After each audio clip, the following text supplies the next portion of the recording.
Halo, apa kabar sahabat Energi? Masih bersama saya Mia Dharma dalam ruang tamu Mia.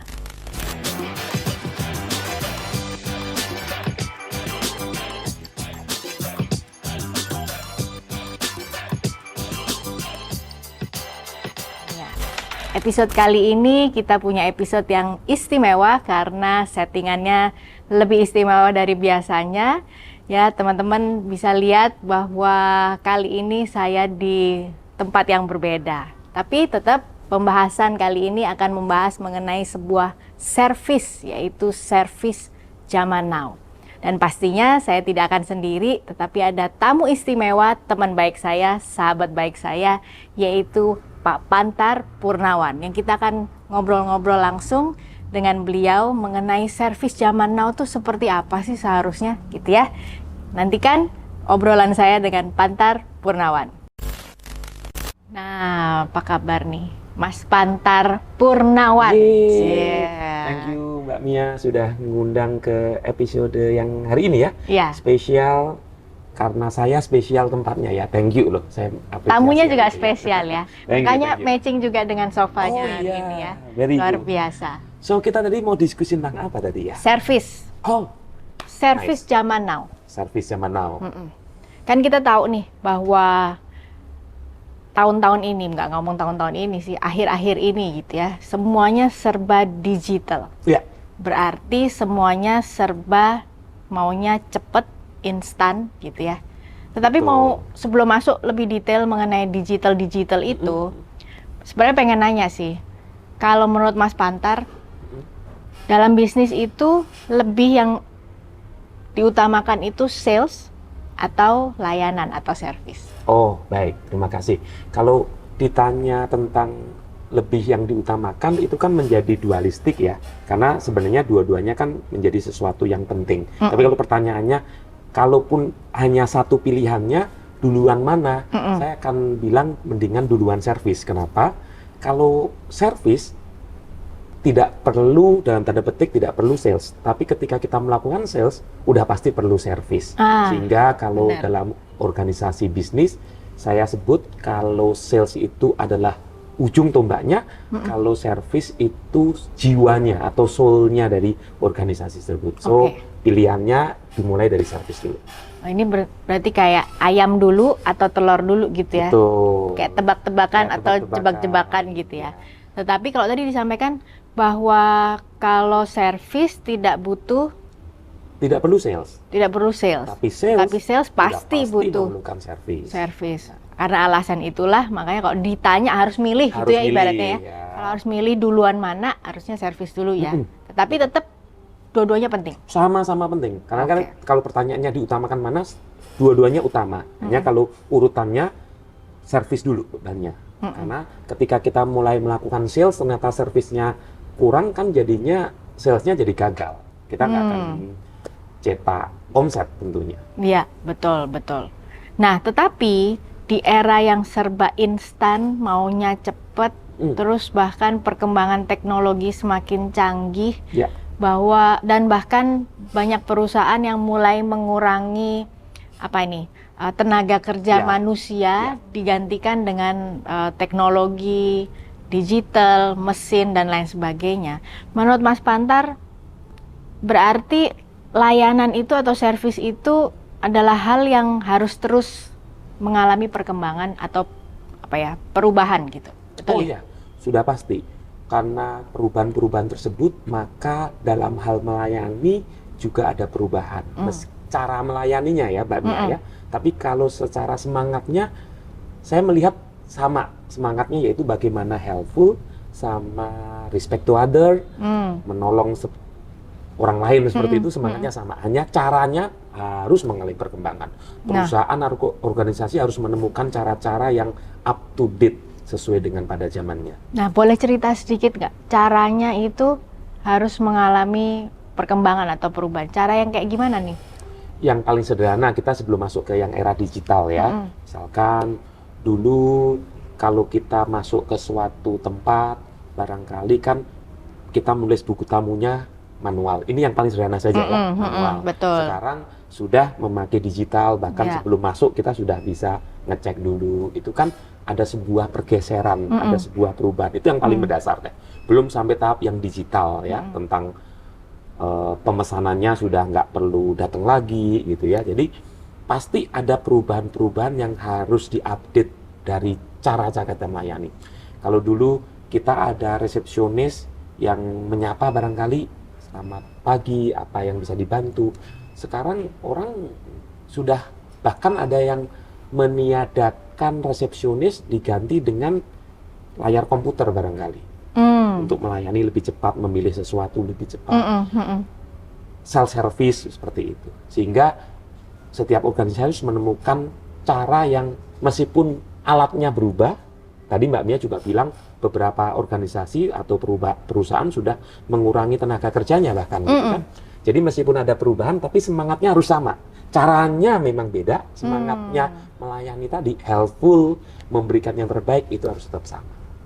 Jadi yang maksudnya orang-orang yang masih ada harus terus tetap berkembang kan?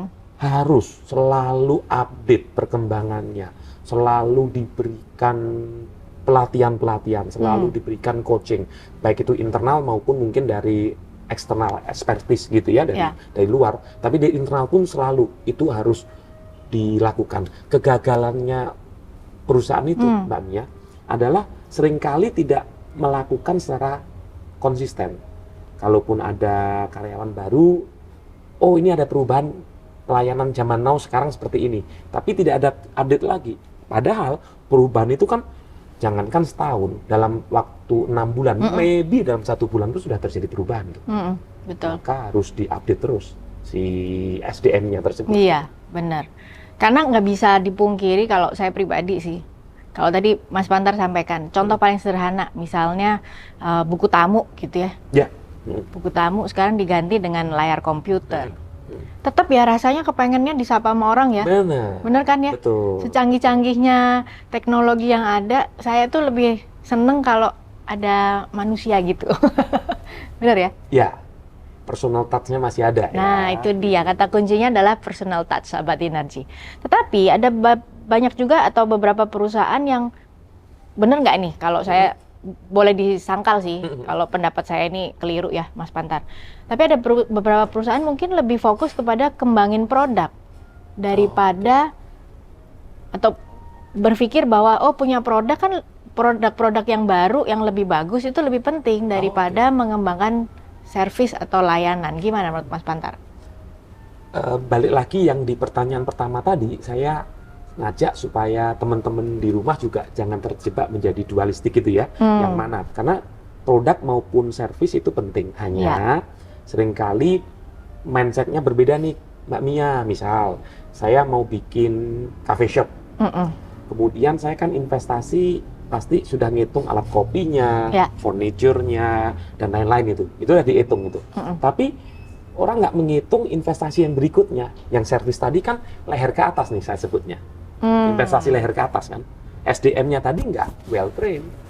Sehingga yang terjadi tempatnya oke, produknya bagus, tapi ketika delivery-nya nggak oke, meskipun pakai robot kan tetap di belakangnya ada manusianya. Betul. Nah, manusianya nggak oke, maka delivery-nya nggak oke ya akhirnya menjadikan produk yang bagus tadi sia-sia juga, akhirnya tidak maksimal dalam memberikan pelayanan. Belum lagi kalau robotnya rusak, lagi ngambek. Belum lagi robotnya rusak, yang harusnya kita ganti. Harusnya bisa lagi. manual, betul. Jadi tadi produknya penting, harus pengembangan. Tapi yang tadi pelayanan harus kembangin. Saya sebutnya tadi pelayanan tadi, image ilustrasinya adalah kemampuan leher ke atas tadi ya. Investasinya harus dihitung juga nih, knowledge-nya, cara-caranya. Nah, betul. Berarti kita setuju bahwa walaupun era digital, gitu kan, semuanya berkembang, maunya cepat, maunya instan gitu. Terus kemudian beberapa tenaga manusia diganti oleh tenaga teknologi, ibaratnya gitu ya, dengan teknologi. Tetapi mau nggak mau, secara layanan harus terus berkembang. Secara SDM-nya pun juga harus siap ya. Betul. Harus terus mengikuti zaman lah ibaratnya gitu. Betul. Ada beberapa perusahaan yang di Jakarta sudah ada yang kalau kita bertamu itu yang mengantar minuman itu robot. Begitu. Nah, ini kan bisa diganti dengan teknologi kan, tapi tetap minumannya kan nggak bisa diganti, tetap harus masuk ke mulut kita, dalam artian nggak bisa diganti kan. Nah, maka kan harus menyediakan hidangan yang sesuai dengan tamunya, itu kan nggak bisa diganti dengan teknologi. Sementara belum bisa diganti. Cara menyajikan, yes. Nah, berarti di balik robot itu ada yang memprogram. Ada manusia, Ada manusianya, lalu hostnya yang punya perusahaan juga mempengaruhi kualitas pelayanannya, gitu. Jadi tetap mau nggak mau perubahan digital kita harus sesuai dengan tema kita ya, service zaman now. Kita harus masuk ke sana. Hanya semangatnya itu sejauh ini karena jiwa itu bisa diciptakan, atau ambience suasana itu diciptakan oleh manusianya, nggak bisa sama robot. Benar. Iya kan? Betul. Nah, berarti apakah kalau tadi kita setuju bahwa service tetap harus berkembang gitu ya, sementara produk juga harus terus berkembang kan gitu ya, Betul. mengikuti kebutuhan para customer Anda gitu, sahabat Energi. Tetapi apakah ada perbedaan sih menurut Mas Pantar dari sisi customernya nih? Dari customernya. Nah, ini karakteristik atau ciri-ciri sebelum era digital sama era digital, pastinya kan ada ya? Ada. Yang saya capture ya dari pengamatan saya adalah di era zaman now ini, orang bilang kan masuk industri 4.0 gitu ya, 4.0, di mana antara industri dengan digital itu menyatu, sehingga industri mau nggak mau melibatkan digital dalam hal salesnya, dalam hal servisnya. Nah, ada dua yang saya capture tuh, Mbak Mia. Pertama, industri penjualan sudah tidak masuk ke arah transaksional lagi, tapi menjadi relasional. Oke. Jadi hubungannya lebih personal touch tadi. Jadi nggak hanya sekedar transaksi, tapi relasional, ada hubungan. Ini sebelum digital? Sekarang ini sudah menunjukkan ke area relasional. Makanya ada beberapa orang yang harganya mungkin berbeda, tapi tetap milih yang lebih tinggi. Kenapa? Relasinya baik. Itu yang saya capture ya, perkembangan sekarang ini. Yang kedua adalah karena sudah masuk digital, orang lebih mengutamakan review di internet terlebih dahulu. Review di internet, oke. Di internet. Ketika tadi pas datang, saya mau nyari kopi, saya searching kan, kopi shop di daerah ini mana gitu. Dan udah pasti saya cari paling aman ya, bintangnya paling bagus nih.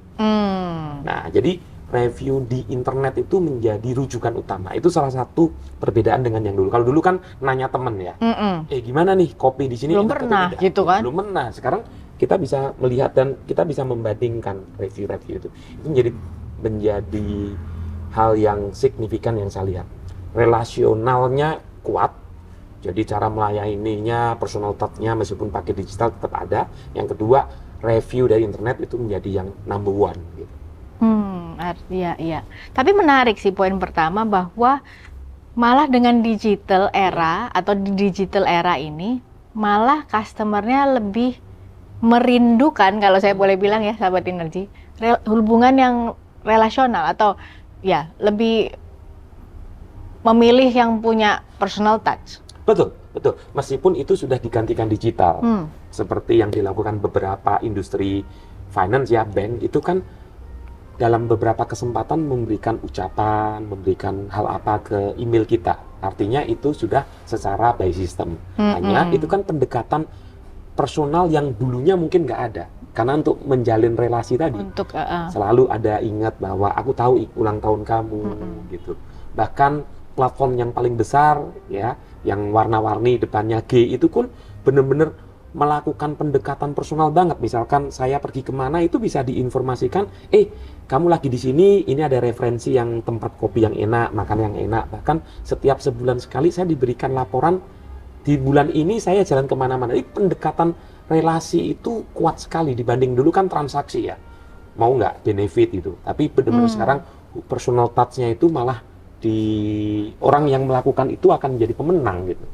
Menarik ini poin ini ya sahabat Energi, karena terus terang secara pribadi saya berpikir nih, kalau digital era ini malah orang kepengennya nggak terlalu jalin hubungan lah ya, karena maunya kan instan. Kalau kita mau lihat ciri-ciri itu kan instan, cepet. Ya maunya kalau yang misalnya pengen apa sekarang, ya kalau bisa sekarang dapetnya gitu kan. Betul. Semuanya maunya begitu. Betul. Terus kalau mau beli sesuatu ya nggak usah pergi, bisa lewat handphone gitu ya. Jadi barang lah yang datang ke kita dan lain sebagainya. Ibaratnya kan gitu kalau sekarang serba instan. Betul. Memang perkembangannya salah satunya itu, salah satu ciri berikutnya yaitu instan, pengen cepat. Nah, namun yang tadi Mbak Mia tadi sampaikan bahwa tetap ada sebuah personal need, personal touch Ya. yang pengen dipenuhi. Ada momen di mana dia transaksi udahlah tutup mata deh. Tapi dia juga merindukan sebuah sentuhan-sentuhan personal tadi. Berarti kalau saya boleh menyimpulkan secara sementara gitu ya, bahwa ternyata walaupun kita ini di zaman yang teknologinya udah lebih canggih, lebih cepat dan lain sebagainya, itu hanya sebagai alat. Iya. Benar nggak sih? Iya.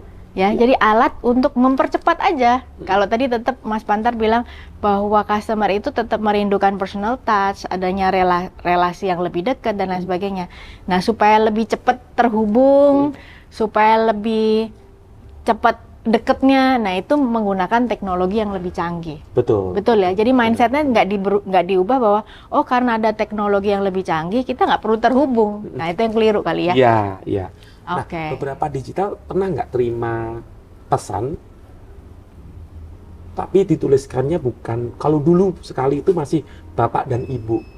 Sekarang sudah ke Bro Pantar, atau mungkin panggilan secara langsung adalah Mister Pantar. Jadi nama itu kan personal ya, dibanding sekedar Bapak dan Ibu gitu. Jadi contoh yang sederhana deh. Robot pun tidak melakukan selamat pagi, selamat datang, tapi memberikan lebih sentuhan. langsung Selamat ke pagi, nama Ibu Mia, ya. langsung nama itu kan digital tapi tetap juga. personal touch-nya juga ada. Relasionalnya itu tetap dijalin. Jadi walaupun canggih, nggak bisa dipungkiri bahwa manusia itu tetap butuh atau tetap punya yang namanya personal needs, kebutuhan dasar. Yaitu diistimewakan, disapa secara pribadi, diingat namanya, itu ya. Betul ya? Bahkan kalau ada industri, Mbak Mia, yang produknya itu caranya mungkin bisa digantikan dengan digital teknologi, tapi produknya itu nggak bisa seperti tadi industri food and beverage gitu kan, makanannya semua gitu. Nah, restoran, jualan apa yang sekarang kita pakai ini di furniture begitu, itu ada teknik untuk memenangkan pertandingan itu dengan menjalin relasional ya. Kita ada namanya materinya teknik orang dalam untuk meningkatkan sales. Jadi kalau teman-teman mau kepoin, penasaran, segera DM ke Inergi ya. Ada materinya apa? Gitu kan?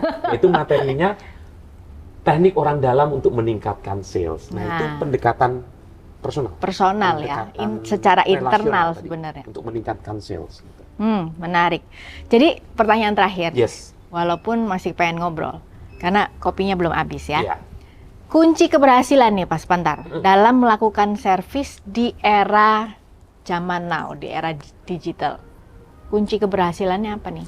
Baik, kunci keberhasilannya perusahaan melihat apakah memang industrinya sudah bisa masuk ke area digital atau belum. Kalau memang belum, pelan-pelan. Tapi kalau ada yang industri sudah langsung lompatan ke era digital ya, pengantaran barang dan lain-lain gitu, tetap kuncinya adalah caranya selalu diupdate, ngikutin perkembangan yang ada, hanya soul-nya tadi, soul semangat jiwanya dari melayani itu, tadi, jiwa tadi, itu tetap harus ada di robot kita, harus ada di manajemen kita, harus ada di setiap orang, bahkan sampai yang bukain pintu meskipun sudah dalam bentuk robot, tapi jangan sampai kehilangan personal touch-nya. Jadi kuncinya tentang pelayanan yaitu tetap karena sifatnya jiwa, jangan hilang. Helpful sama respect to others.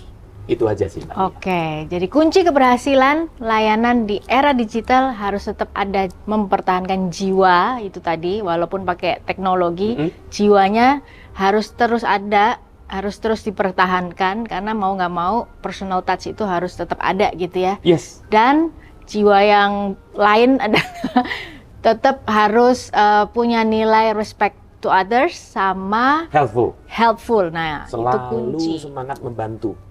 Selalu semangat. Jadi kalau teknologinya ada tetapi susah banget. Nah, tadi kan minta kan, benar, nggak semangat membantunya nggak ada. Tapi kalau ada teknologi Kalau semangatnya yaitu helpful tadi, dia akan mencari cara supaya dia memakai teknologi mudah, kalau istilahnya friendly user gitu Ya, kan. betul. Mudah sekali. Berarti helpful banget tidak Nggak bikin mumet lah nggak gitu ya. bikin mumet. Nah, itu semangatnya helpful berarti gitu. Benar. Waduh, luar biasa ya sahabat Energi. Kita lebih dibekali lagi bahwa ya betul, kita udah masuk di era digital, udah era zaman now, udah serba canggih, serba cepat dan lain sebagainya. Tapi jangan sampai kita lupa bahwa manusia pasti membutuhkan personal touch, pasti membutuhkan terhubung dengan yang lain. Makanya service atau layanan yang kita berikan kepada customer ya tetap harus punya jiwa helpful and respect to others. Semoga perbincangan saya dan Mas Pantar kali ini bermanfaat dan berfaedah kepada atau untuk semua sahabat Energi yang melihat Ruang Tamu Mia kali ini. Oleh sebab itu, nantikan episode-episode berikutnya dalam Ruang Tamu Mia. Bye! Bye-bye.